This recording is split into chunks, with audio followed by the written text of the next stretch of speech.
अस्सलामुअलैकुम। City 5 TV के साथ मैं हूं जवेरिया नियाज। सबसे पहले हेडलाइंस।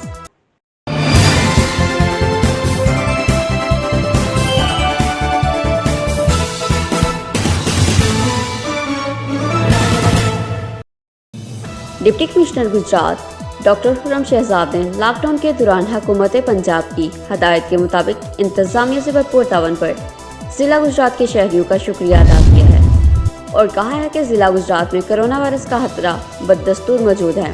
आने वाले दिनों में कोरोना वायरस फैल सकता है। अब तक 105 मरीज पॉजिटिव हो चुके हैं। शहरी खुद को घरों तक महदूद रखें। लॉकडाउन कई हफ्तों तक जारी रह सकता है।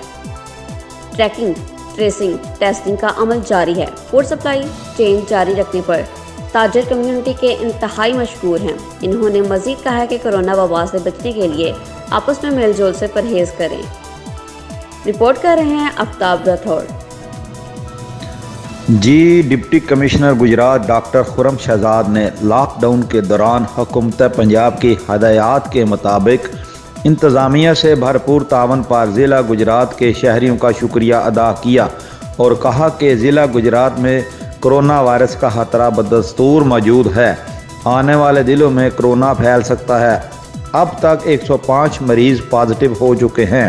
शहरी खुद को घरों तक महदूद रखें। लॉकडाउन हफ्तों तक जारी रह सकता है। ट्रैकिंग, ट्रेसिंग, टेस्टिंग का अमल जारी है। फूड सप्लाई चैन जारी रखने पर ताजर बरादरी के इंतहाई मशहूर हैं।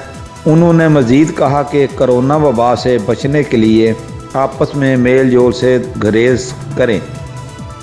Aftab Rathore, correspondent Gujarat. City 5 TV से फिलहाल इतना ही। जवेरिया नियाज को दीजिए इजाज़त। अल्लाह निगहबान।